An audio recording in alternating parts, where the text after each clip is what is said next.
Se aprovechó de su nombre durante su presidencia. En el periódico Reforma, después de que usted publicó su libro, hay varias personas que han enviado sus escritos y sus opiniones. Tengo dos.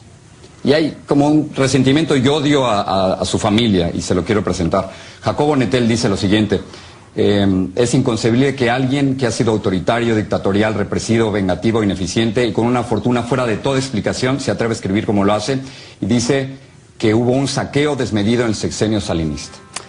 Ese es exactamente un estereotipo que se ha formado. Aquí está un email. ¿Por qué no comentamos sobre eso? Por favor. Hubieron muchos. Ese es uno, como usted dice, de una gente que seguramente es alguien que padeció la pérdida de su patrimonio con la crisis de 95 y al que se le hizo ver, ¿sabes por qué lo perdiste tu patrimonio? ¿Sabes por qué tuviste que emigrar fuera de México? ¿Sabes por qué no encontraste un empleo? Porque nos dejaron una deuda escondida de tesobonos y ya no pudimos pagarla y el país quebró. ¿Usted es el villano favorito? Claro, ¿por qué? Porque escondieron sus incompetencias para culpar a los otros, los que cometimos el error. Que usted y su familia se enriquecieron. Pero los hechos, finalmente lo que están demostrando es que multitud de esas acusaciones y señalamientos fueron fabricados. Pero la gente quiere saber de qué vive, señor Salinas. O sea, es usted millonario. Yo vivo del ingreso y el patrimonio que declaré ante la Secretaría de la Contraloría General de la Federación. Y además, con un poco de suerte, hasta de la venta de mi libro. Pero es millonario. O sea, usted siempre ha tenido puestos públicos, ese es el punto.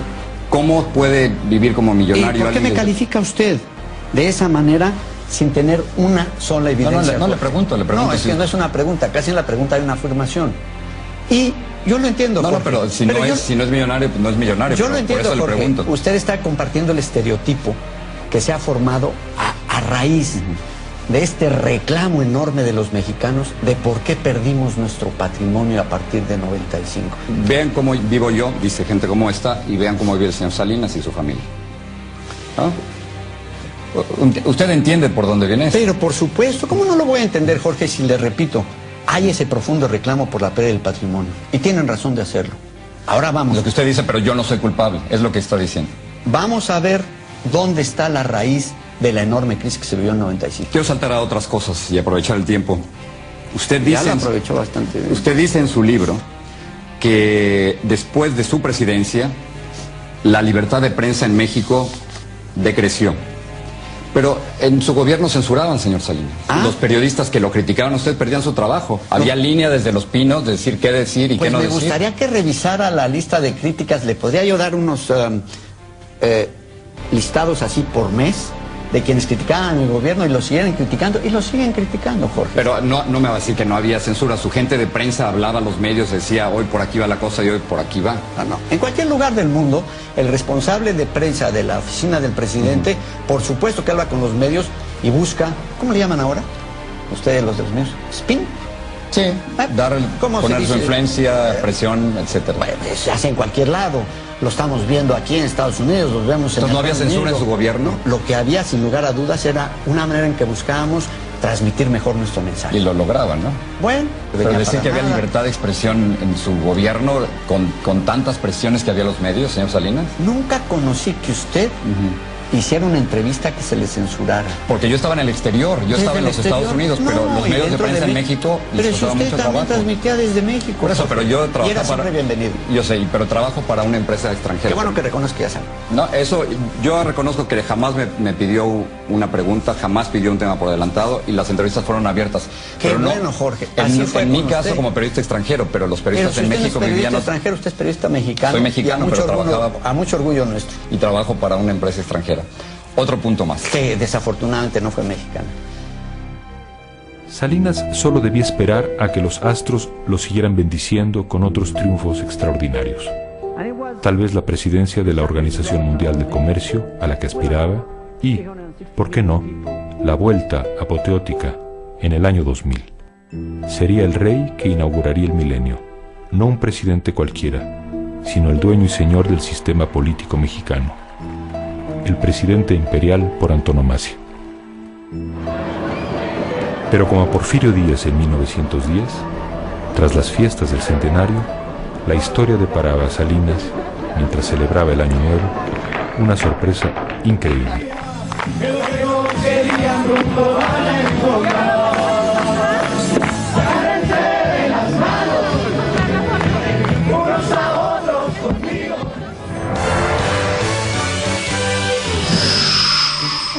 Un grupo de hombres armados mantiene tomados 4 municipios de Chiapas. Según sus voceros, en su mayoría son indígenas chiapanecos.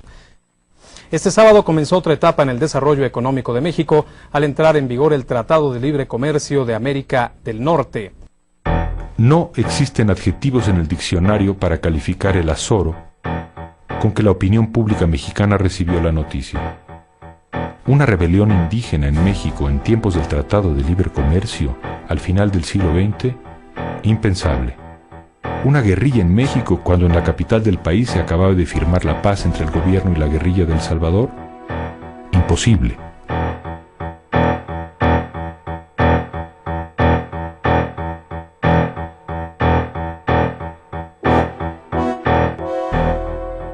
Profesionales de la violencia, nacionales y un grupo extranjero, ajenos a los esfuerzos de la sociedad chiapaneca, asestaron un doloroso golpe a una zona de ese estado y al corazón de todos los mexicanos.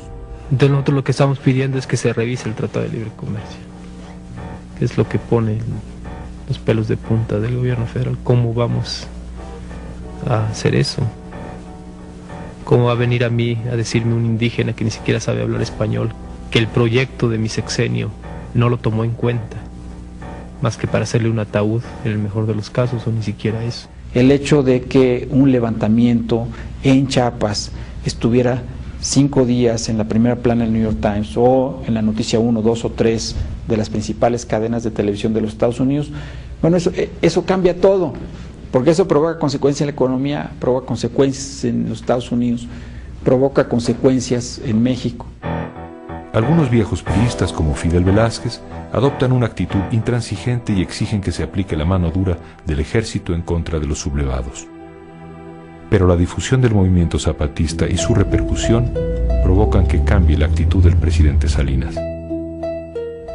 He tomado la decisión de suspender toda iniciativa de fuego en el estado de Chiapas para otorgar una amnistía general a todos los participantes en los hechos de violencia